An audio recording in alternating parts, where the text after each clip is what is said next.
Alright, तो कल के लेक्चर में, लास्ट लेक्चर में what we saw was we found out torque acting on a current loop in external magnetic field B. उसमें हमने case one देखा था। केस वन ये था दैट मैग्नेटिक फील्ड और loop they were in the same plane. So loop, जो हमने current loop लिया था, that was along the direction of magnetic field. तो इफ यू रिमेंबर करेक्टली, उस केस में टॉर्क का इक्वेशन आया था tau is equal to N, where N was number of turns. अगर जो मैंने लूप लिया है, जो कॉइल लिया है, उसमें अगर एक टर्न होगा तो एन की वैल्यू वन, दो होगा तो two, and if you have N number of turns it is just capital N. B into I into A, ऐसा हमारे पास कल इक्वेशन बना था, right? So it was when the current loop and magnetic field were in the same plane. I mean, loop was in the direction of magnetic field, loop was along the magnetic field, correct? अब हमको case to देखना है। We want to see what is case two, and in case two,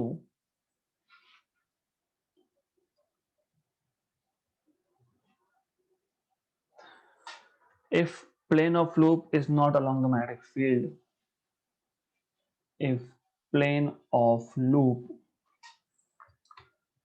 let's say plane of loop is not along the magnetic field,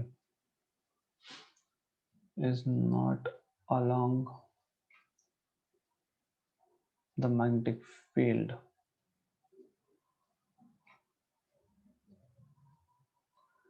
देखो इस case में कैसा है, the idea is simple. मैं आपको पहले कल का केस बताता हूँ and then you basically will understand the difference between these two. In yesterday's case what we saw, हमारे पास एक इलेक्ट्रोमैग्नेट था। इलेक्ट्रोमैग्नेट का नॉर्थ पोल और साउथ पोल है हमारे पास। तो we have this north pole south pole arrangement here, okay. So ये नॉर्थ पोल होगा, ये साउथ पोल होगा। There will be field lines, magnetic field lines, something like this, okay, something like this, from north to south होता है magnetic field, of course. So and loop was exactly in the plane of this magnetic field, तो loop हमारा aligned था like this, okay. So this was the arrangement that we saw yesterday. अब हमें क्या करना है, अब हमें ये देखना है कि लूप जो है, loop is not perfectly aligned with the magnetic field, so it is making some angle with respect to magnetic field। तो मैं ऐसा लूप ले लूंगा, something like this।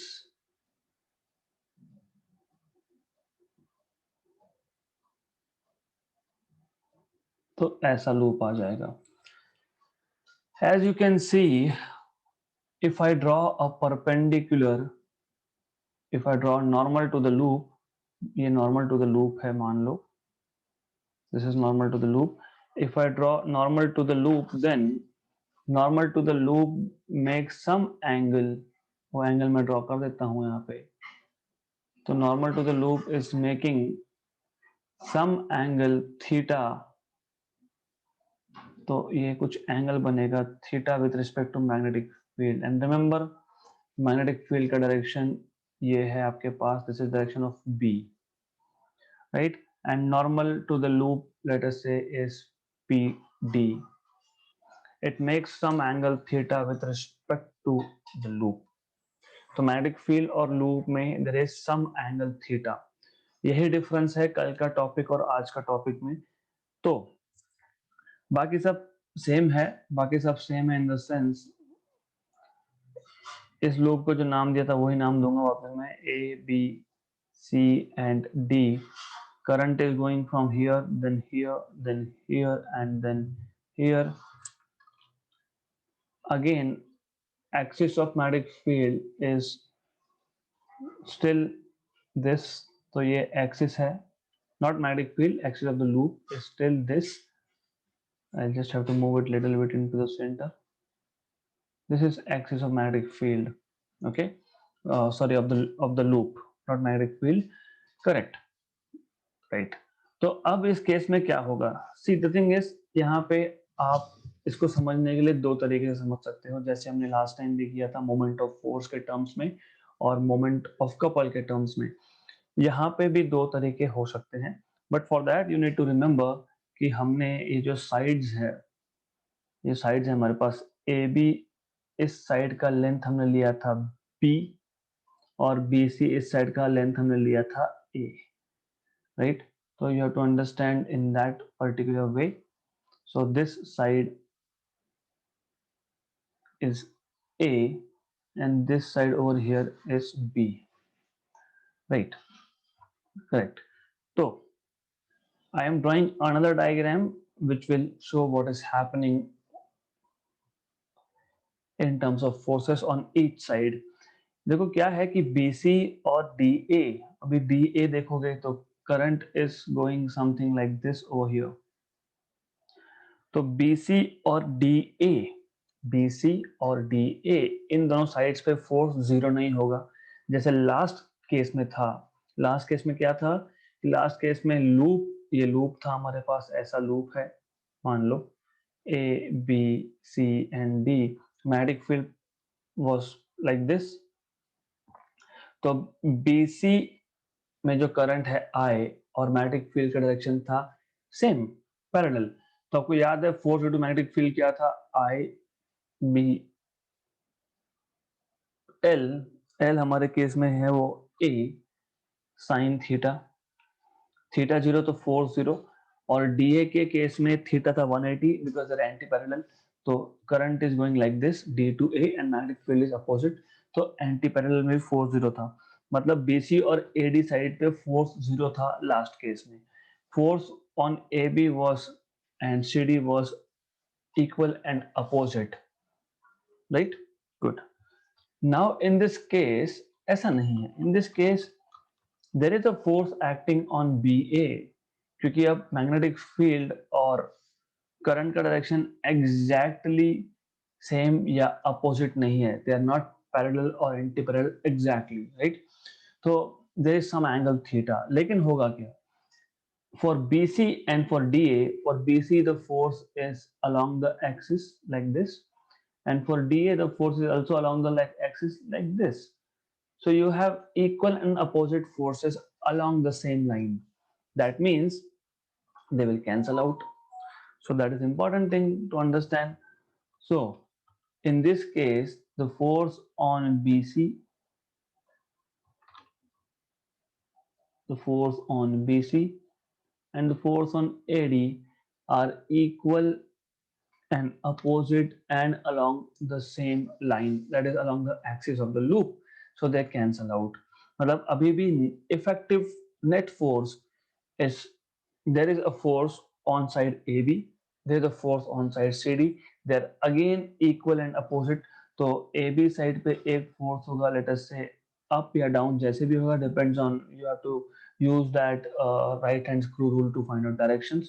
तो अगर इस पे डाउनवर्ड फोर्स है ए बी साइड पे, तो सी डी साइड पे अपवर्ड फोर्स होगा, so again there will be a torque, net torque acting on this current carrying loop inside a magnetic field. सिर्फ यहाँ पे थोड़ा सा चेंज होगा। Now if I look in terms of, देखो coil क्या है, रोटेट हुआ है, तो I will first draw coil and then you will understand what I am saying. तो ये हमारे पास ऐसा कॉइल है, right, this is the coil. हमको पता है यहाँ से यहाँ तक का डिस्टेंस a है, तो अगर मैं एक्सिस से बात करता हूँ तो ये a/2 है, ये a/2 है, करेक्ट। तो जब कॉइल रोटेट होगा, है ना, तो the distance between two perpendicular forces will also change. Anyways, तो better I should tell you in another way, क्योंकि ये फिर गड़बड़ हो जाएगा इन एनी केस, राइट। तो what I can say is, जो ए बी साइड पे फोर्स है I am drawing it over here, ये ए बी साइड पे फोर्स है, लिटिल बिट डाउन, ये ए बी साइड पे फोर्स है, और सी डी साइड पे जो फोर्स होगा that is this, right, good. The distance between these to, अभी थोड़ा सा डायग्राम में चेंज होगा, आपको लास्ट डायग्राम याद होना चाहिए फॉर दिस। तो now this is a situation, okay, भाई ऐसा क्यों आया वो, because the coil itself is making some angle theta with respect to magnetic field, right. या तो आप ऐसा समझ के लो, अगर आप ऐसा समझते हो तो let me draw axis of magnetic field, sorry of the loop, ये एक्सिस हो गया लूप का, correct. Minimum distance, let's see what is minimum distance between these two forces. आपको याद होगा टॉर्क में हम लोग हमेशा दोनों में से एक फोर्स का मैग्नीट्यूड लेते हैं and multiplied by perpendicular distance between two forces, या फिर टॉर्क ऑफ फोर्स अगर बात करोगे, मोमेंट ऑफ फोर्स की बात करोगे अगर, जस्ट अ मिनट, राइट। तो what I will do over here is I'll just draw a line here, right। अब क्या है कि आपको फाइंड करना है perpendicular distance between two forces, तो let me shift this line, I can shift this line. दो तरीके हैं समझने के लिए, will go through each of them one by one, okay okay. So जब आप टॉर्क फाइंड करते हो, तो टॉर्क फाइंड करने के लिए force into moment arm is perpendicular distance from axis of rotation.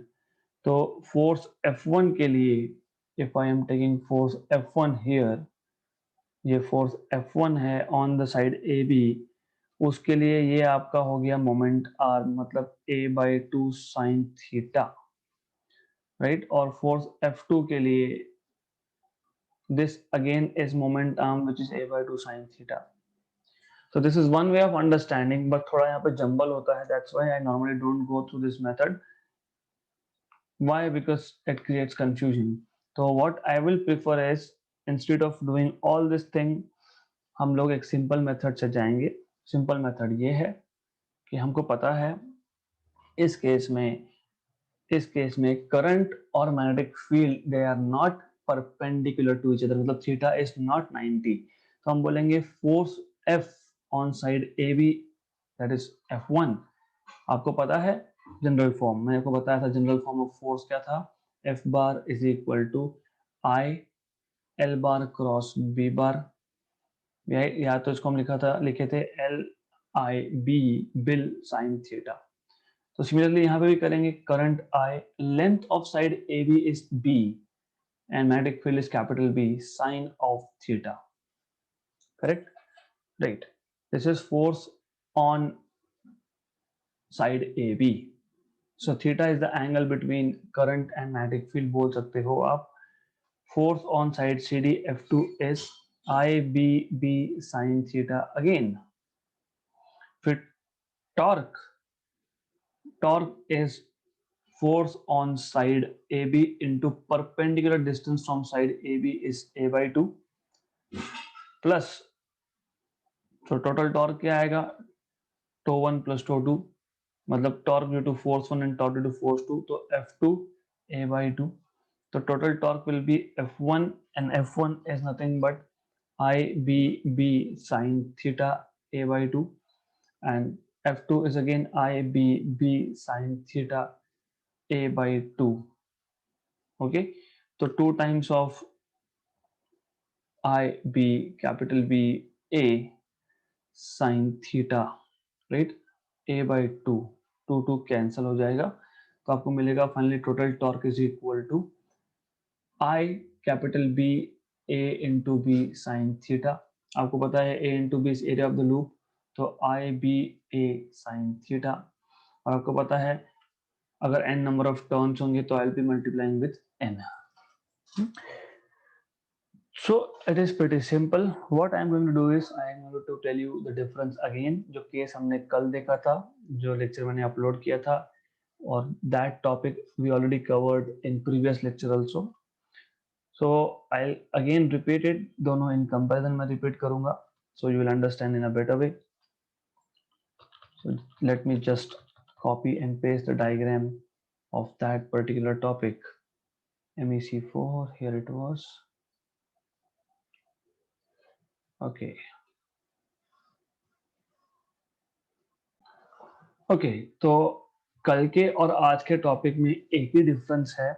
If you see from this particular diagram over here, हमको यहाँ पे भी एक करंट लूप है जो एक एक्सटर्नल मैग्नेटिक फील्ड में रखा गया है और इस पे एक टॉर्क एक्ट होगा. That is what we are going to learn. You to see यहाँ पे क्या था कि BC और DA, BC में जो करंट है वो मैग्नेटिक फील्ड को पैरेलल है, मतलब थीटा जीरो है, मतलब फोर्स जीरो है. क्योंकि फोर्स क्या होता है आपको पता है, force acting on a current carrying conductor is bill sine theta because it is I L bar cross B बार. तो BIL sign theta, theta zero मतलब फोर्स जीरो. DA में थीटा 180 है, साइन 180 भी जीरो होता है, तो force on side BC and DA they were zero. Correct. अब AB और CD में current is perpendicular to the magnetic field, which means, but AB के लिए current का direction bottom to top है और CD के लिए top to bottom है, मतलब currents का direction opposite है but they are still perpendicular to magnetic field, which means AB side पे एक downward force है और CD पे एक upward force है, तो these two force will rotate the coil, so there is a torque. और इस केस में टॉर्क निकालना बहुत इजी था क्योंकि there is a force F1 acting on side AB multiplied by the distance of that force from the axis of rotation, मतलब यहां से यहां तक का डिस्टेंस जो था दैट इज A/2. तो A/2 this is the torque due to force F1. Similarly torque due to force F2 is F2 A/2. यह टोटल टॉर्क. F1 हमने कल फाइंड किया था BIB. क्यों? क्योंकि यहाँ पे BIB साइन थीटा है but angle is 90 degree here between magnetic field and current. तो मैग्नेटिक फील्ड ऐसा आ रहा है और करंट जो है उसको परपेंडिकुलर है. So it was BIB sine 90 that is 1 plus BIB F2 भी सेम ही आएगा. तो टोटल टॉर्क हमको मिला था आफ्टर सॉल्विंग BIBA. राइट. ये B इंटू A मतलब लूप का एरिया है, तो BIA. अगर n नंबर ऑफ टर्न्स होंगे, हमने फिलहाल कॉइल में एक ही टर्न लिया है, I can take more number of turns, so total torque will be NBIA. Correct. यहां तक हमने कल देखा था. आज क्या चेंज है? आज सिर्फ इतना है that you don't have magnetic field exactly in the plane of the loop. तो प्लेन ऑफ द लूप पे अगर मैंने एक नॉर्मल ड्रॉ किया तो वो मैग्नेटिक फील्ड के साथ एक एंगल थीटा बना रहा है यहाँ पे. इसका मतलब ये है कि AB में जो करंट जा रहा है और CD साइड से जो करंट जा रहा है they are not exactly perpendicular, and also BC और DA में जो करंट है they are not exactly parallel and anti parallel. Correct. मतलब चारों के चारों साइड्स पे फोर्स है. मैं पहले देखता हूँ BC और DA में क्या हो रहा है. BC पे जो फोर्स एक्ट होगा by right hand screw rule, it is along the axis downwards, और DA पे जो फोर्स है it is along the axis upward. They are equal and opposite forces, hence they will cancel out. So BC और DA पे कोई net force नहीं है. But if you look at AB and CD, so in case of AB and CD, let's say force on AB is F1, that is given by BIB sine of theta in this case. Why sine of theta? Because theta is the angle between current and the magnetic field. इसलिए theta यहाँ पे, जैसे पिछले example में theta नहीं था, यहाँ पे थीटा है. पिछले केस में थीटा नहीं था because it was 90 degree, sine 91 हो गया था इसलिए. Similarly force on side CD is again BIB sin theta magnitude wise, because F1 और F2 अपोजिट है, पता है तो एक नेगेटिव साइन आना चाहिए, बट मैं मैग्नीट्यूड की बात कर रहा हूँ. तो टोटल टॉर्क क्या आएगा? टॉर्क ऑन साइड AB, जिसको मैंने τ1 बोला है, plus torque on side CD. तो what is torque on side AB is force on AB which is F1. हमने F1 बोल के रखा है उसको, तो FAB and this is CD. Okay, so this is tau FAB into A by 2, क्योंकि distance from axis of the loop of the side AB is still A by 2, and torque CD के लिए भी force CD और into A by 2. फिर आप ये value substitute करोगे, total solve करोगे तो आपको मिलेगा BIBA sin theta, where BA is area of the loop, तो आपको मिलेगा BIA sin थीटा. अगर आप n नंबर ऑफ टर्न्स है कॉइल में तो NBIA sin थीटा. तो this is how you can derive the expression. सिर्फ यहाँ पे एक एक्स्ट्रा साइन थीटा का टर्म आया है, that's it. That is the only difference that you have. Okay, so will just make a note of it quickly. बहुत easy है, it's not difficult at all. सिर्फ थोड़ा सा आपको इमेजिन करना पड़ेगा how loop is oriented with respect to magnetic field. इतना ही इसमें एक ट्रिक है, that's it. Okay, so will start writing for this. तो we are looking at case 2 when plane of loop is not along the magnetic field.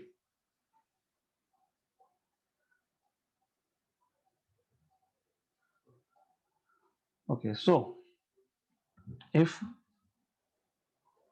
plane of loop is not along the magnetic field, is not along the magnetic field, in that case it will make some angle with respect to magnetic field, but makes an angle with makes an angle with it. Okay, so normally हम लोग angle कैसे major करते हैं? We measure the angle between magnetic field and normal to the loop. So let theta be the angle between the magnetic field and normal to the loop, and normal to the loop. In this case,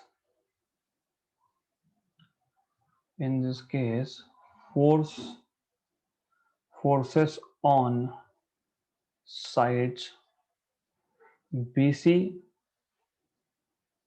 and DA are equal and opposite, and they act along the axis of the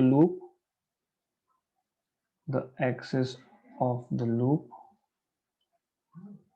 and hence cancel out, and hence cancel out, right? So sides BC or DA पे there is no net force, right? The force F1 acting on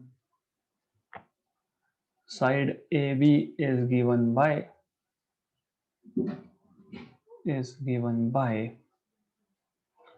F1 is equal to BIB sin theta, right? This force is inside the plane of paper, is directed inside the plane of paper, is directed inside the plane of paper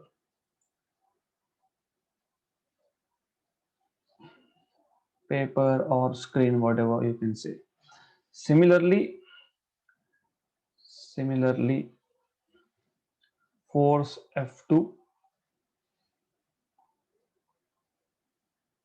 acting on side CD is directed outwards, is directed outwards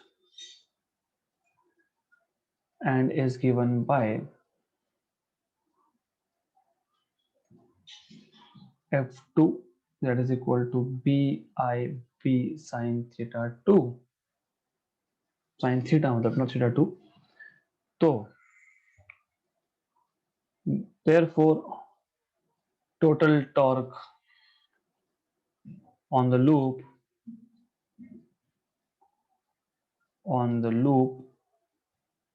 is equal to torque due to force 1, torque due to F1 plus torque due to F2.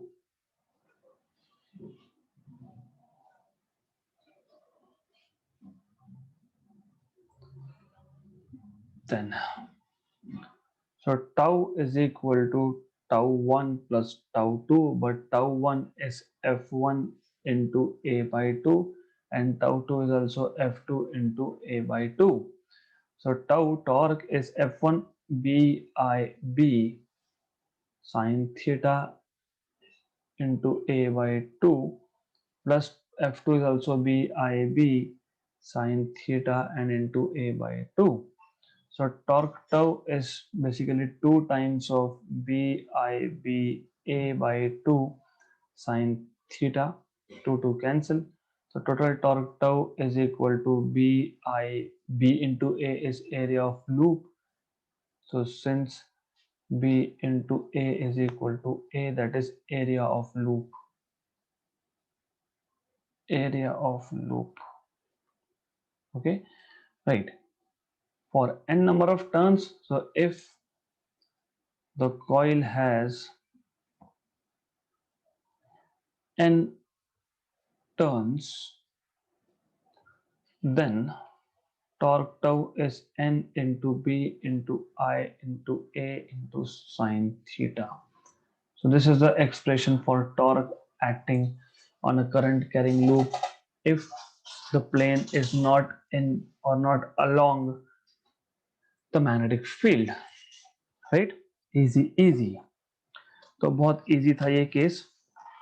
And if you remember, मैंने आपको बताया था last time that in the last chapter, if you remember, हमने moving coil galvanometer वहां पे सिर्फ बहुत short में हमने स्टडी किया था.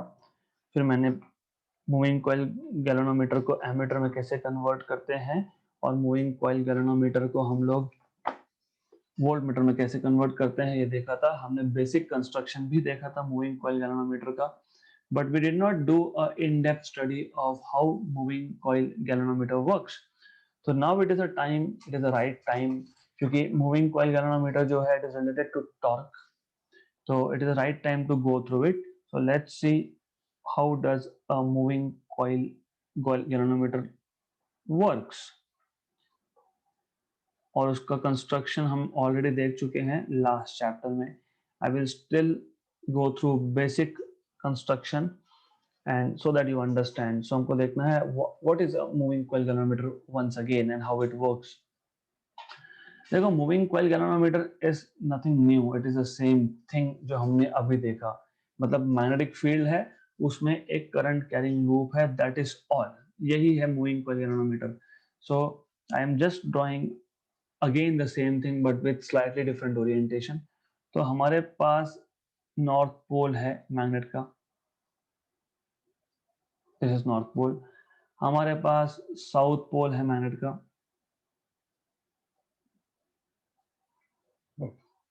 Then we have magnetic field going from north to south. तो ये मैग्नेटिक फील्ड लाइंस हो गए. I am drawing magnetic field lines intentionally, books में नहीं दिया हुआ है. I am drawing it so that you understand exactly how it works. So these are magnetic field lines. I'll keep some space between them, little more space.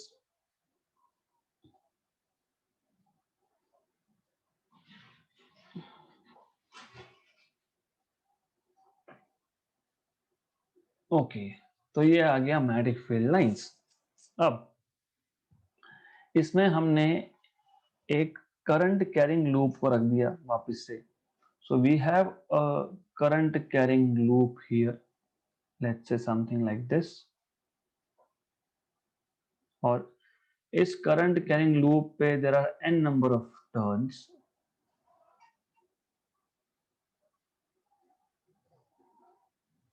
So I'm drawing some number of turns. I'll not draw more than 2 turns or 3 turns. It is just to make you understand that there are n number of turns. So ये है आपके पास current carrying loop with some number of turns.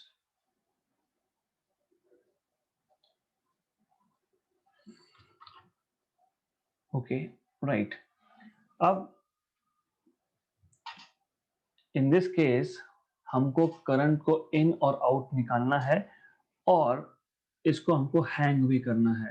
तो क्या होगा कि यहाँ से जो ये कॉइल जिस वायर से बना होगा वो एक ऊपर की तरफ जाएगा और एक एंड उसका नीचे से बाहर निकलेगा। जो एंड नीचे से बाहर निकलेगा वहां पे एक हेलिकल स्प्रिंग है और ये हेलिकल स्प्रिंग जो है it is very important thing, तो इसको नेग्लेक्ट नहीं कर सकते हो। It is very important. So helical spring, what will happen is in this case इस हेलिकल स्प्रिंग से करंट आप इन एंड आउट करते हैं। देन इसके ऊपर एक मिरर अरेंजमेंट है। ये मिरर अरेंजमेंट क्या है, we don't have to go into details of it, we don't need it actually. So details में को जाना नहीं है। Let me just move this little bit down, I am running short of space, right. Okay, then उसके बाद ऐसा है कि ये जो मिरर अरेंजमेंट है ये ऊपर जाके एक रिजिड सपोर्ट से लगा हुआ है। So you have a rigid support over here.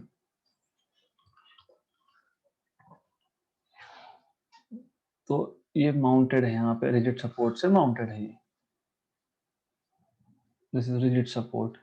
Then this is a wire from, as I told you कि हमको करंट को इन और आउट करना है। तो करंट को मैं, for example, let us say I can make current go inside from here and I can make current go out from here. तो ये हमारा नॉर्थ पोल था, ये साउथ पोल था। Then we have this magnetic field lines. तो direction of magnetic field दिखा रहा हूं मैं यहाँ पे, this is direction of magnetic field.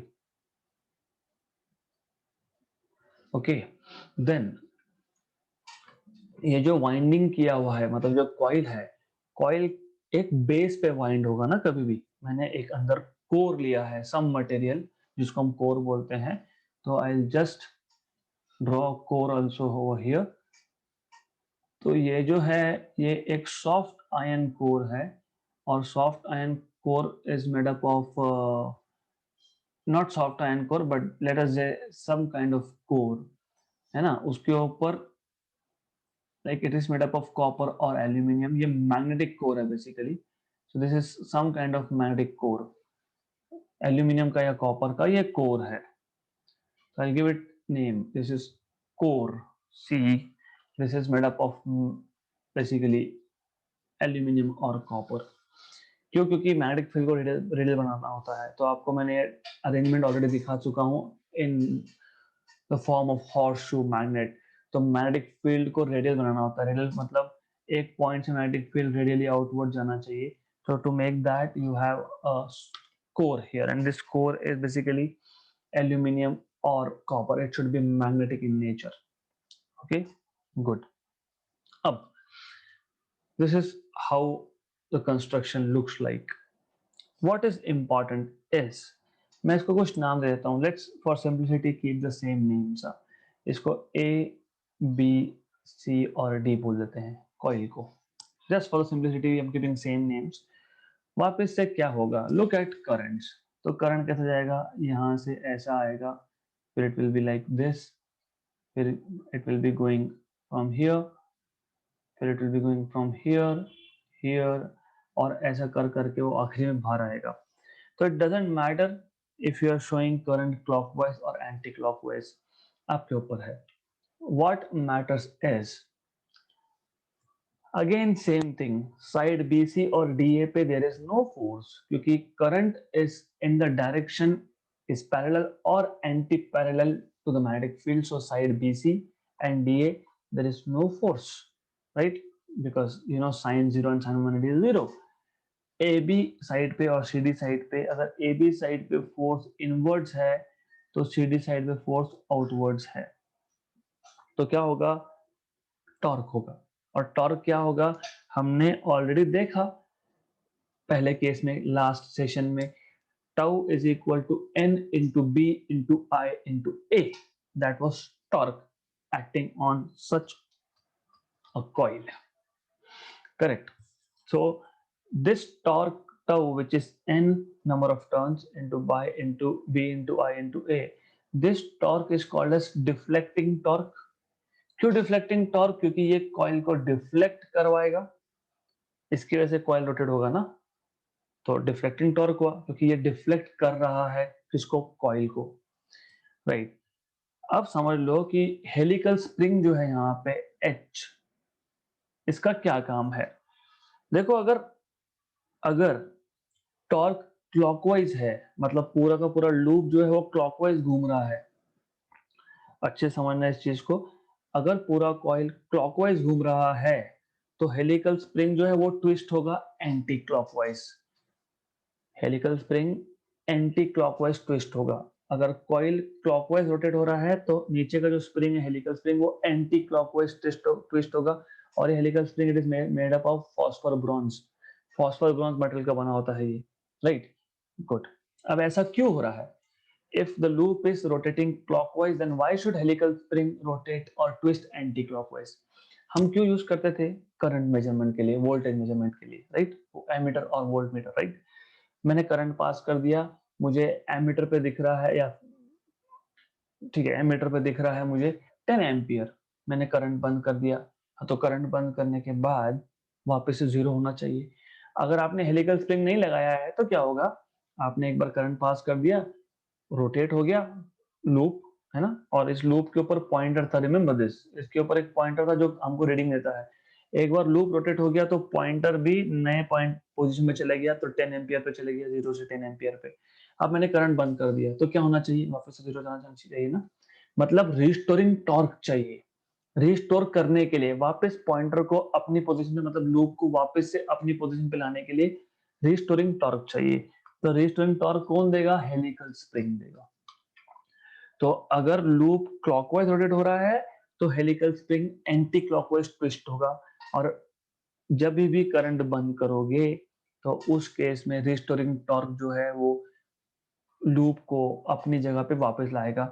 तो that particular restoring torque denoted by tau C या टाउ आर या टाउ के, जो भी आप यूज करोगे वो, I don't know what notation your book is using, so let me just see, otherwise you will end up in confusion. So let me just see what is your book's notation, right. So here we are, they're saying nothing, they're saying just restoring torque anyway. So tau c is restoring torque, I'll call it as tau k, this is equal to some k। Basically ये जो restoring torque है, ये जो restoring torque है, it is proportional to angle of deflection, मतलब जितना angle deflection आपको मिला है इन टर्म्स ऑफ एंगल, है ना, 0 से 10 एम्पियर अगर पॉइंटर गया है तो इट कवर सम एंगल, तो restoring torque is proportional to theta, the angle by which the loop has rotated, right? तो restoring torque tau k is equal to k theta, correct. अभी equilibrium condition में, stable condition में, study conditions में restoring torque और deflecting torque equal होना चाहिए। मतलब क्या, मैंने करंट पास किया, 0 से पॉइंटर 10 पे गया, मैंने करंट बंद कर दिया तो रिस्टोरिंग टॉर्क ने 10 से वापस 0 पे लाया। अगर रिस्टोरिंग टॉर्क ज्यादा हुआ तो फिर 0 से पीछे जाएगा, नेगेटिव डायरेक्शन चले जाएगा पॉइंटर, नहीं चाहिए वैसा। अगर रिस्टोरिंग टॉर्क कम हुआ तो फिर वो 10 से 2 एम्पियर पे लाके छोड़ देगा, तो वो हो जाएगा इंस्ट्रूमेंटल एरर, तो वैसा भी नहीं चलेगा। तो एग्जैक्टली जितना डिफ्लेक्शन लूप में प्रोड्यूस हुआ है उतना न्यूट्रलाइज करने के लिए रिस्टोरिंग टॉर्क होना चाहिए, और रिस्टोरिंग टॉर्क और deflecting torque should be equal. So I can write down k theta is equal to deflecting torque is NBIA. Correct, right? So this is how we can use, this is why we can use galvanometers to measure current और voltage voltmeter. Basically क्या है कि deflection produce is proportional to current, है ना? तो जितना ज्यादा current होगा उतना ज्यादा रोटेशन होगा, because n number of turns constant, magnetic field external है वो constant, area of the loop constant, क्योंकि हमने एक बार वाइंडिंग लगा दिया, हम कहाँ उसका एरिया चेंज करने वाले हैं, कि तो वैसे भी कांस्टेंट प्रोपोर्शनलिटी था। इसका मतलब deflection is proportional to current.